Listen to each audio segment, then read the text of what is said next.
Alonzo King's Lines Ballet is an internationally celebrated contemporary ballet company that has been guided since 1982 by the uniquely global artistic vision of choreographer and artistic director Alonzo King. Mr. King spoke with the audience before the company's debut at Stern Grove Festival on July 20th, 2008.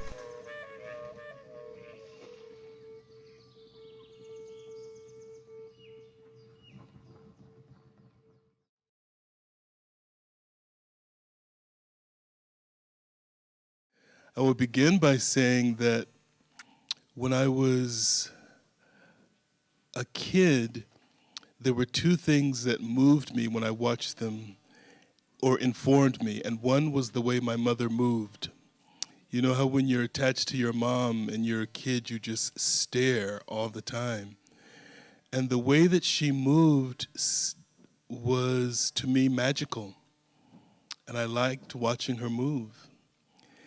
And I also remember that when I would look at adults, that what came out of their mouths was usually different than what their bodies were saying. And their bodies seemed to be talking to me in a more truthful way. So it became a way for me to look at people and understand strengths and weaknesses and honesties or dishonesties by looking at the way they moved or held their body. And that seemed to be some kind of connection for me that brought me into using the body as a form of communicating ideas.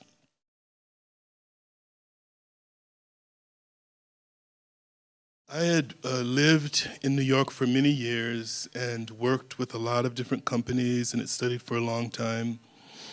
And I wanted to create my own. I always felt that there was something missing that I wanted to say, a kind of dancing that I wanted to do that I hadn't seen, that I had seen actually, but I hadn't experienced in a large way. And I left New York and came to San Francisco because I needed to get to a metropolis where there was still dancing. You know, ideally I would have loved to have lived on an island somewhere, but there wouldn't have been a vital community of dancers. And this was the one that would allow me to be in a geographically beautiful place. I know that I really got tired in New York of subways. I got tired of having to make effort to go see the horizon. You know, seeing a horizon is really a relief. And if you're all vertical all the time, concrete, it's wearing. And so I needed to be around nature more, and nature is an inspiration for me. So I came to San Francisco. I started teaching classes. I was still dancing at the time, and the classes were huge, and I had some friends, and they said, let's start a company, because I had free time. Free time is dangerous.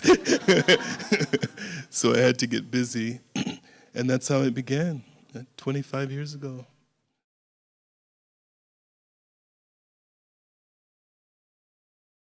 I think that in other companies, you will find individuals who have the Lines belief.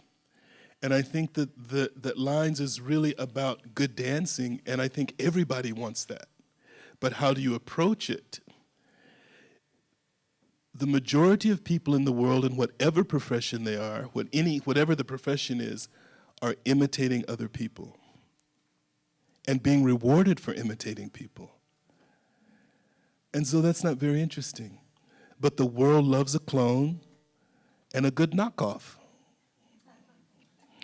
It cheats the artist. And what happens is there's, in the obsession for technical wizardry, people disappear. And if your voice isn't present in a relationship, you don't matter. So that coupling of the artistic voice and or conscience and or intuition with the mechanics of the form has to be there. We've come into an age of materialism where the product. There's an idolatry for the product. Multiplicity, more means better. And so for me, returning to the ancients and also trying to be new are what keeps things in balance. Let me give you an example. Let's say I'm a school teacher, and my kids and I are going to do a day trip. We're doing an excursion, and we're going to a horse farm. And the whole day, the entire class, we groom horses, we ride horses, we clean the stables, we observe them, and we have a blast. At the next day in class, I said, "Children, did we have a good time?" They go, "Yes, teacher." And we all enjoyed the horses. "Yes, teacher." Okay, I want everyone to draw a horse. Johnny draws a circle with fire coming out. Susie draws a lightning bolt with dust behind it. And I say, "Johnny, Susie, I don't see a mane. I don't see a tail. That's not a real horse." Now, Johnny and Susie have Picassoed the horse. They've distilled the essence of horse and placed it for the teacher. And the teacher says, "No, that's wrong." So the teacher's denying what they know, which is their intuition. They want to please the teacher. So they stab their own intuition for approval. And that's where it begins. So that self, that internal self, is where art is. And that is what has to be nurtured. The mechanics, you don't even need average intelligence. Jump, turn, rotate, get the knee over the foot, up, down, decent body, good placement. But the deep part, that's the part that has to be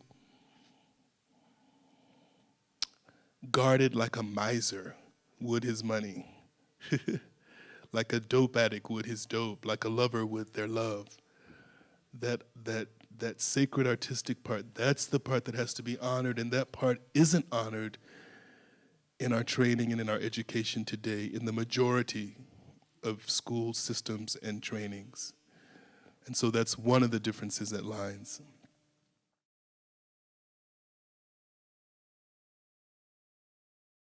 I want somebody with a point of view. I want someone who's not going to play Simon Says with me. I want someone who brings their life experience to the work, their brilliance. And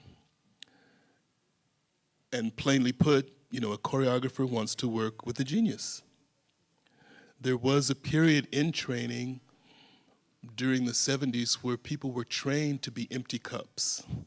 Just get the line right, have the academics, and the choreographer will tell you what to do. No choreographer wants to work that hard. It's crazy. Everything is a collaboration. Everything's a collaboration. So you're working with human beings, and you want their human beingness. You don't want little machines.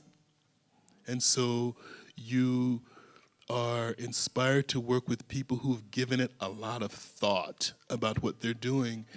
And they're not thinking so much about what am I going to get from this, but what can I bring to this art that hasn't been brought? And that is interesting to work with. If you think of innovation, the first thing that people do is, when they want to bring something new, is maybe improve on what's already been done. Whether it's a car, whatever it is, improve on it. But the best kind is to create something that has never been created before. And usually that means you. That means to reveal you.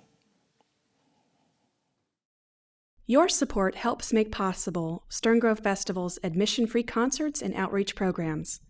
Please make a donation online at www.sterngrove.org.